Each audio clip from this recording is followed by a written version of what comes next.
Kalaro at kababata ni Rafael si Eloisa. Sa lahat ng mga kalaro ni Rafael, si Eloisa ang maagang naging kilos dalaga.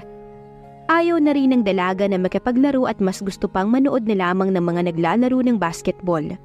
Sikat noon sa basketball si Dave at may kasintahan na, si Sandy.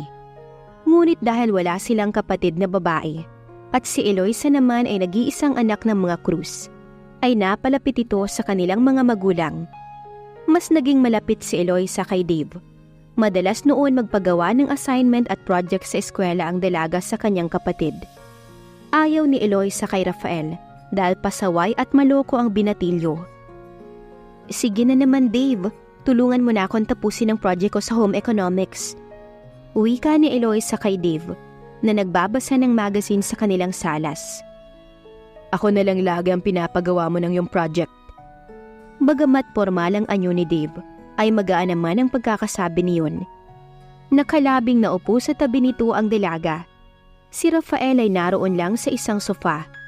Naggigitara ngunit ang buong atensyon ay nasa dalawa. Kasi naman, ikaw lang naman ang mabait dito no? Bukod kina mama at papa mo. Sagot ng dalagita sabay irap kay Rafael. Binola mo pa ako, Eloisa. Sige na, gawin mo na Dave. Bukas na kasi ipapasa ang project ko. Pagpupumilit pa ni Eloisa. Si Rafael na lang dahil may darating akong bisita ngayon. Katuwiran ni Dave. Napasimangot naman si Eloisa. Si Sandy na naman. Siyempre, sumabat na si Rafael. Si Dave yata ang dinadalaw ng babae no? Aniya na ang layunin ay para lalong mainis ang dalaga. Talaga namang hilig niyang asarin at paiyakin si Eloisa, kaya malayo ang loob nito sa kanya. Sandali lang yun Dave. Giit ng dalaga na nakasuot ng maigsing walking shorts at manipis na blusang puti. Dalaga na ang kilos nito. Matangkad na payat si Eloisa. Ito ang masasabing nagpipilit na maging hinog. Ngunit malayo pa sa pagkakahinog ang katawan nito. Noong sumabad ang kanilang mama ng magkapatid na galing sa kusina. Narinig pala ang pagtatalo ng dalawa. Pagbigyan mo na iho, wala naman ibang malalapitan ng batang yan. May tatay naman siya mama. Si Rafael ang nagsalita. Sinimangutan ni Eloisa ang binatilyo. Wala po ang tatay ko. Oh, tama na iyan at baka mag-away na naman kayong dalawa. Anang ginang nakilala na ang dalawang kabataan sa madalas na pag-aaway. Ikaw naman Dave, tulungan mo na si Eloisa. Mama, darating kasi si... Hay nako, sige na. Pagtataboy ng ginang sa binata. Isinama ni Eloisa ang binata sa likuran ng kanilang bahay. Open space iyon at pinagtambakan ng mga lumang gamit at basura. Hayan, kalahati ng nagagawa ko. Hindi ko na kayang tapusin dahil masakit na ang kamay ko sa pagmartilyo ng pako sa tansa na tablang yan. Ani Eloisa na nasa lapag ang ginagawa. Isang doormat ang ginagawa ng dalaga, nayari sa mga takip ng tansan. Kayang-kaya naman palang gawin to. Pagmamagaling ni Dave. Ang hirap lang talaga na wala kang kapatid na lalaki no? Wala ka tuloy tagagawa ng mga project mo? Napatitig si Eloisa sa binatang hinahangaan dahil sa taglay nitong kagwapuhan at kabaitan. Nasaan ang martilyo at pako? Heto. Ani Eloisa na nagmamadaling iniabot ang kakailanganin ng binata. Saglit pa'y inumpisahan ni Dave ang pagpukpok ng tansan sa tabla. Si Eloisa naman ay sa harapan ng binata tumapat. Nanood sa ginagawa nito. Mabilisan ang pagtatrabaho ni Dave, ngunit sumablay kaya tumalsik ang tansan. Aray! Tumama sa hita ni Eloisa ang tumalsik na tansan.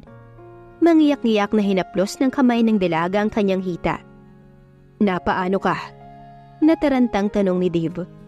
Tumama ang tansan sa hita ko. Ang sakit. Kasi naman, diyan ka pa pumwesto. Tinamaan ka tuloy. Naninisi ang tono ng binata.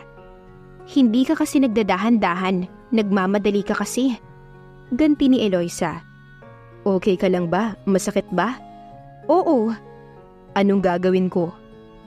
At hinagilap nito kung saan ang tama ng dalagita. May pamumula nga sa gawing kaliwang hita. Anong gagawin ko? Wala naman yatang sugat. May pag-aalala sa tinig ni Dave lalo pat kita sa mukha ng dalaga ang sakit. Anong gagawin mo? Sabat ni Eloisa sa sinabi nito at may naisip na kalokohan. Ikis mo na lang para maalis ang sakit. Nag-angat naman ang ulo si Dave, may pagtataka sa mukha. Nagbibiro ka ba, Eloisa? Hindi. Diretso ang tingin ni Eloisa sa binata. Nakarinig sila na tila may kumalampag sa gawin ng salansa ng mga sirang gamit. Kapwa na patingin ng dalawa sa lugar na yun. Pusa, giit ni Eloisa. Itutuloy ko na to. Wika ni Dave na muling binalingan ng tabla. Please Dave, masakit pa rin. May halong arteng wika ni Eloisa. Napangisi naman si Dave sa nakikitang kalokohan ng dalaga. Ang bata-bata mo pa'y alam mo na ang kiss. Nakita ko kayo ni Sandy. Napakunot ang noo ni Dave. Nanonood ka sa amin noon, no? Hindi naman totoong galit ang tono nito. Huwag mo na uling gagawin yon, ha? Na manood sa amin ni Sandy. Masama sa'yo yun. Tinanong mo pa ako kung anong gagawin ko dahil masakit naman talaga ang... Okay, hindi ko sinasadya, sorry na. Ngunit dagling napalingon si Dave nang marinig uli ang ingay sa salansa ng mga gamit.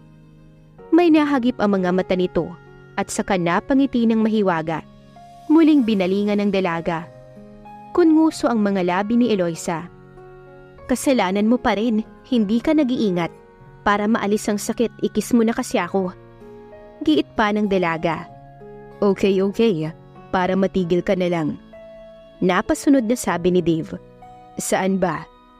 Sa lips, gaya ng ginawa mo kay Sandy. At pumikit na ang dalagita. Nahihibang ka ba? Napakamot sa ulo ang binata. Kung saan masakit, doon ko dapat hahalikan. Ay? May pangihinayang na wika ni Eloisa. Ngunit dahil halik naman ang manggagaling sa kanyang crush, kaya kahit saan ay pwede na. Sa hita na lang. Oo. Ngumisi ang binata, sabay sulyap ng tingin sa makinis na hita ni Eloisa. Sige na nga. Inihanda ng dalaga ang sarili. Pumesto naman sa harapan niya si Dave. Nice pair of legs. Kinilig ang dalaga sa papuring iyon ng binata at unti-unti ngang dumampi ang mga labi nito sa kanya. Ang pakiramdam ng dalaga ay nagtagal ang mga labi ni Dave doon at iyon ang tagpong inabutan ni Mang Alberto, ang ama ni Eloisa. Nagpupuyos ito sa galit nang makita ang nakatalikod na si Dave at ang nakapikit na dalagita sa kakatuwang ayos. At ang mga sumunod na pangyayari ay hinabol ni Mang Alberto ng matilos na bagay si Dave hanggang sa loob ng bahay ng mga ito. Nakarating sa barangay ang kaguluhan ng dalawang pamilya. Nagkaroon ng usapan sa pagitan ng dalawang panig. Sa kanilang lalawigan, mahigpit ang pagbabantay ng mga magulang sa karangalan ng mga anak na babae. Kaya naman ang kaguluhan ay nauwi sa kasalan. Makalipas ang mahigit 1 linggo, ay ikinasal na sina Dave at Eloisa. Nasaksihan ng binatilyo si Rafael ang lahat. Magmula sa likuran ng bahay ni Eloisa, dahil siya ang tao sa likod ng mga salansa ng mga lumang gamit. Kita niya ang ginawa ni Dave at Eloisa, hanggang sa pagpapakasal ng kapatid sa dalaga. Humigit ng malalim na hininga si Rafael, sa pagtatapos ng pagbabalik alaala niya sa nakaraan. Malalim na ang gabi ngunit hindi pa rin siya dalawin ng antok. Naisipan niyang sumilip sa bintana para tignan ang bahay ni Eloisa. Tulog na kaya si Eloisa?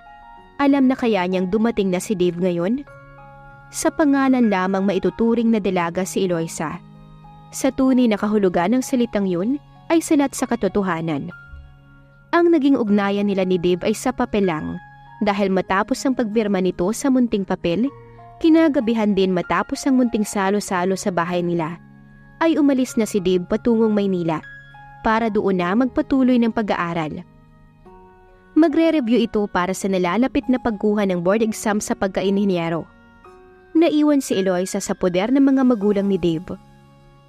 Naputol na roon ang pagbabalik alaala ni Eloisa dahil ang mga sumunod ay ayaw na niyang balikan pa. Masyado nang masasakit ang mga lumipas na taon na ni anino ni Dave ay hindi na niya nakita pa. Pinilit na niyang makatulog. Ipinikit ang mga mata Ngunit hirap pa rin siyang makasumpong ng kapanatagan sa pag-iisa sa kanyang silid. Malalim na ang gabi. Wala na siyang naririnig na anumang ingay sa kabilang bahay. Huminto na marahil ang kasiyahan hanggang sa makatulog na siya. Nanaginip si Eloisa ng sandaling iyon. Ipinasyal siya ng isang binata sa ilog. Nakaupo siya sa isang malaking tipak ng bato habang ang lalaki hawak ang gitara nito. Tumutugtog ito ng gitara habang umaawit. Nakangiti niyang pinakikinggan ng awitin. Magaan ang kanyang pakiramdam, kaya nakatitig siya sa mukha ng lalaki. Ngunit naputol ang magandang musika nang pumailan lang ang malakas na putok ng armas. Papalapit sa kanila ang isa pang lalaki. Namumula ang mukha nito sa galit habang hawak ang isang armas. Wala silang ginagawa ng kanyang kasama. Ngunit paano niya ipaliliwanag sa bagong dating na lalaki? Ngayong itinapat nito ang armas sa kanila. Marahas siyang humarang. Tinakpan ang kanyang katawan ng lalaki. Huwag! Ngunit hindi siya nito pinakinggan. Malakas ang naging tili ni Eloisa dahil kitang-kita niya nang bumuga ang armas. Huwag! Napabalikwas ng bangon si Eloisa, pawisan. Madali siyang tumayo sa kama at ipinasyang uminom ng tubig. Nagsisikip ang kanyang puso sa labis na takot. Nasa pintuan na siya nang mapuna ang tila ingay sa labas ng Teresa. Ngunit nagliring na wala ang ingay, kaya nagtuloy siya sa kusina. Kung paano ay nagluwag ang puso ni Eloisa nang bumalik ng silid at pinilit uling makatulog. Kailangan niyang maagang magising kinabukasan dahil marami siyang rush na tahiin. Mula sa pinto ng Teresa ay bumukas iyon at pumasok ang isang anino. Lumapit ito sa natutulog na si Eloisa. Malaya niyang pinagmasdan ang kagandahan ng dalaga. Eloisa. Wika ng mahiwagang anino. Walang kamalay-malay si Eloisa na hindi siya nag-iisa sa silid. Buong ingat na napaupo sa gilid ng kama ang lalaki. Sa takot na magising si Eloisa, kinuha nito ang kamay niya at dinala sa mga labi at banayad na dinampian ng halik. Kay tagal kong hinintay ang pagkakataong to, Eloisa. Kay tagal kong hinintay. Hisboy si Saski at halatang nanginginig. Nang hagkan nito ang palad ni Eloisa, ay nadala rin itong dampian ng halik ang kanyang braso hanggang sa tumaas ang labi at dumampi sa kanyang pisngi at mga labi. Gumalaw si Eloisa nang makaramdam ng tila kakaiba. Umangat ang isa niyang kamay para alisin ang anumang bagay na dumapo sa kanyang muka. Ngunit nabigla siya nang may mahagip ang kanyang kamay. Napabalikwas siya ng bangon at halos matigilan sa tindi ng takot. Tila naparelisa ang buo niyang katawan, kasabay ng pagtayuan ng lahat ng balahibo sa katawan.